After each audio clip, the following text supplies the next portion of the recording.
Right, so let's do this without all of the gumph, all of the stupid marketing stuff. Let's just get straight into this. What is the Waves Magma BB plugin? Very, very, very, very simple.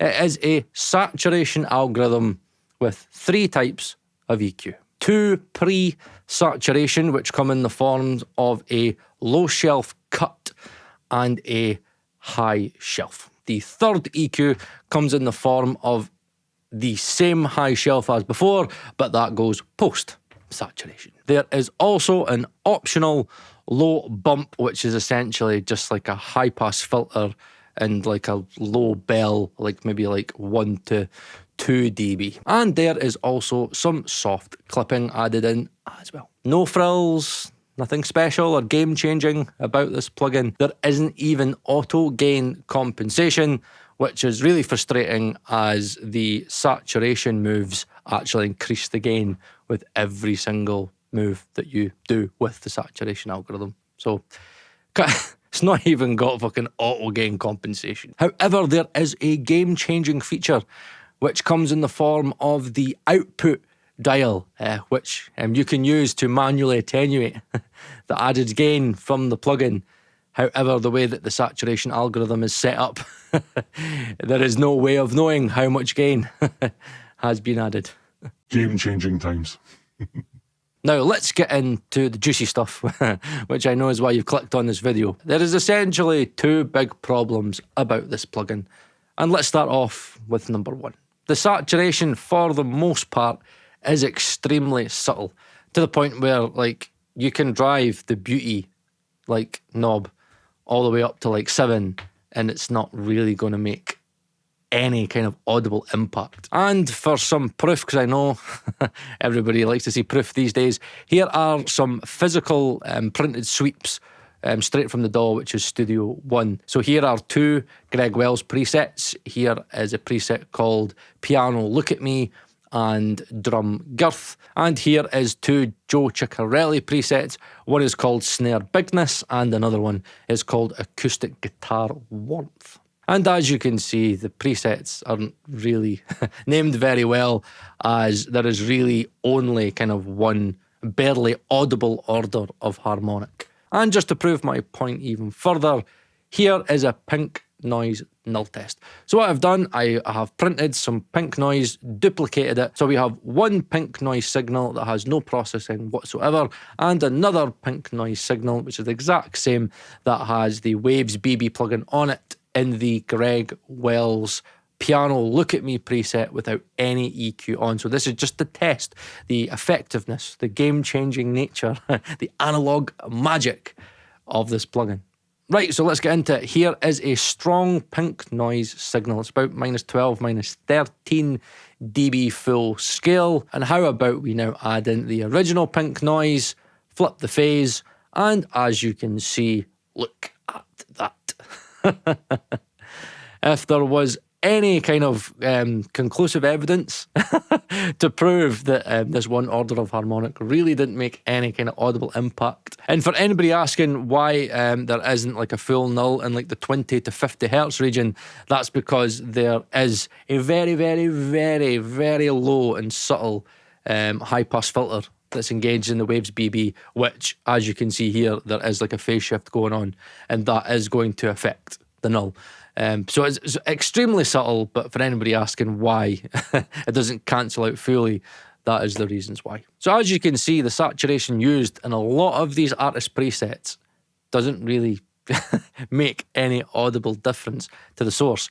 And just to add insult to injury, due to the saturation at these kind of lower settings in the plugin, because it's like a wide band saturation algorithm and it's very flat, it can be replicated by a free plugin, and that comes in the form of the GSAT Plus from TB Pro Audio. Now, as you can see via the Hammerstein and Doctor, there is the kind of 2 orders of harmonics that the Waves BB plugin is making, and as you can see via the GSAT Plus, because I've got control of the odd and even harmonics, it's very, very easy just to dial in the odd and even harmonics. And just to prove that this actually works, This is ridiculous, but I'm just going to do it just to prove a point. If I bring span down so it shows like minus 93, okay, why am I showing minus 93 dB full scale? But here we'll have it. Here's minus 93 dB full scale. And if we do the same pink noise null test, but we now add in GSAT plus in the settings that I showed you with the harmonics matched, as you can see, it nulls even further. Actually, if you were to listen to the null without GSAT plus, you hear this kind of crackle. And with GSAT plus, the crackle is gone. It's a very, very, very slight low crackle, but with the GSAT plus in, the crackle is removed, and it is just a very, very, very low level noise. So there you go. Not only is it like completely like inaudible what the saturation's doing, you could copy it with a free plugin. However, many people will argue that this BB plugin can actually make quite a bit of harmonic distortion if you crank the dials a little bit harder and you use it in conjunction with the beast. You've got beauty and beast. If you crank both of them quite hard, you can actually start to get audible saturation. And that is true. That is true. This plugin does make quite a bit of audible harmonic distortion. However, this brings me to problem number 2. The oversampling algorithms that Waves finally coded after, I don't know, was that 15, 20 years? It doesn't work. It's broken. Well, it's partially broken. Times 2 works, but times 4 and times 8 doesn't work. It's just times 4 and times 8 is the exact same as times 2. Now, I could show you this in Doctor, but just to have more concrete evidence, because everybody seems to bash Doctor, here is another physically printed sweep that was done in the DAW and ported into RX. Now, as you can see, here is the BB plugin with both Beauty and Beast set at 5 times 2 oversampling, and you can see there is aliasing there. And if we move to times 8, as you can see, there is no change in the aliasing whatsoever. Both files are absolutely identical. And this causes a massive issue in this plugin, because as soon as you really start to dial in the saturations, for example, here is the sweep at like times 8 oversampling with Beauty and Beast both at 7. Like, look at that. It's an aliasing mess. So you've got like oversampling in, but the oversampling isn't enough to counter the aliasing when it does make enough saturation that exceeds Nyquist and is loud enough to have audible aliasing. So that leaves us with 2 problems. One, at kind of lower settings, the saturation doesn't really have any kind of audible impact. And 2, when it does, they haven't been able to code an oversampling algorithm that actually works and that can actually deal with higher order harmonics exceeding Nyquist. It's like the fundamentals of a saturation plugin, like a modern saturation plugin, Waves can't do it. Like, honestly, even at like moderate saturation levels in this plugin, it acts like a wave shaper from 2002. Never mind 2022. Game changing the way. However, many will argue that they've tried it out, and many people have watched many videos and heard demos where like the plugin actually has quite like a really good sound in comparison to the original source. However, all I'm going to say to that is, isn't it amazing how much gain and EQ can affect the source? Game changing. Like, honestly, I struggle to find one preset, like one artist preset, that didn't make the sound louder. And isn't it amazing how out of all of them that I tried, none of them made the sound quieter. All of them louder. And everybody's talking about perceived loudness. Like, I know the difference between louder and perceived loudness. They're actually louder. If you measure them on a loudness analyzer and measure the LUFS, which is perceived loudness, you will see yourself that these aren't perceived louder. They are actually louder. The Joe Chicarelli ones make me laugh.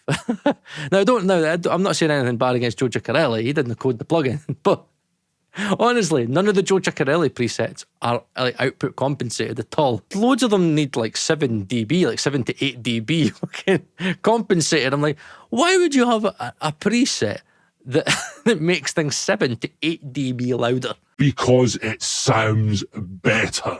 However, it can be argued that in certain instances, even when you do level match them, this plugin can make the source sound better. And I will agree with that. Yes, you can get a good sound out of this plugin. I would say not like when you're like hitting the saturation hard, but in subtler settings you can actually get quite a decent sound out of this plugin. But not because of the saturation, really. I would say it's more because of the EQ, because the EQ isn't as subtle as you believe. And I'm going to show you this by kind of showcasing a Joe Chicarelli preset called Kick Attack. Now, I chose this purposely because he uses the EQ in a way where he's boosting like the high shelf before the saturation and after the saturation. It's a big bump. Now, what I'm going to do is I'm going to show you the unprocessed versus the processed. And then what I'm going to do is I'm going to dial the saturation back and let you hear the process sound with and without saturation. And yes, whilst the saturation does give it a bit of hair and a bit of girth, it's nothing that you've ever heard before. It's you'll listen to this and go, yeah, I know, yeah, that's saturation. Yeah, I've used it tons and tons of times. But listen to the difference that the EQ adds.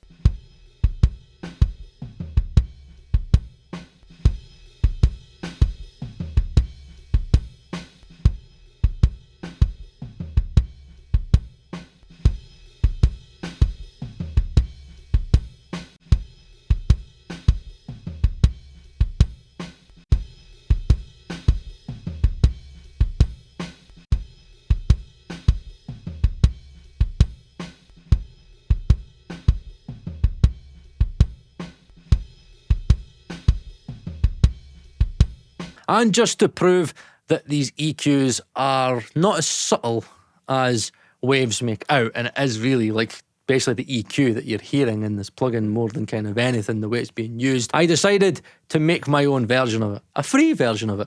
So I've got the Melda M equalizer, GSAT Plus, and I wrapped them and macroed them in Wave's own free plugin, just because I'm that much of a dick that way.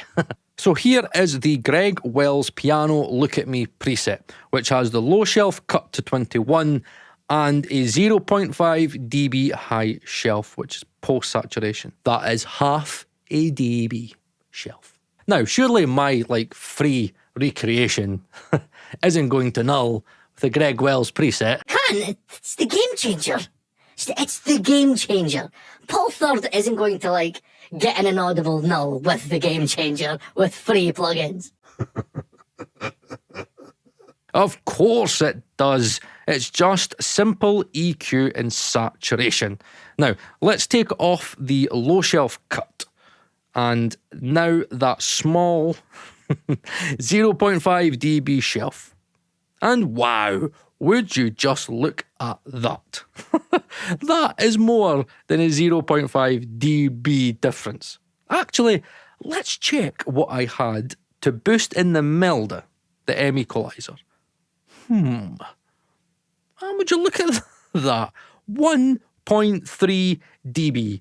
That is not 0.5 dB. 1.3 dB shelf at 1.3K. And you honestly wonder why you hear such a drastic difference.